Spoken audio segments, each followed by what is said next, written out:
pasó? Es que busqué por todo el edificio. ¿Y? Pero nadie supo decirme qué hacer.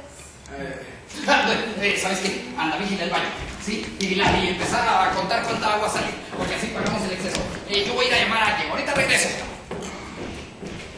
¿Dónde vas? A llamar a la psicóloga. Es que, mira, entendeme, este asunto de que regresaste y todo eso me puso muy mal. Necesito una terapia, ¿va?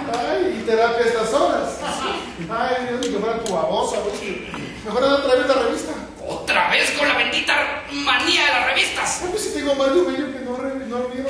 Y justamente ahorita se te tenía que ocurrir. Sí, me dieron ganas de andar. Pues no puedo porque está por venir. ¿Y quién va a venir? Está por venir la tormenta. Anunciaron que va a haber una tormenta tropical o de nieve o yo qué sé. Pero no puedo ir porque me voy a mojar. Ah, pero no te vas a deshacer, me das por la orilla, anda. No puedo, además no tengo sensible. Ah, te lo pagas mañana en la noche. ¡Qué chingada!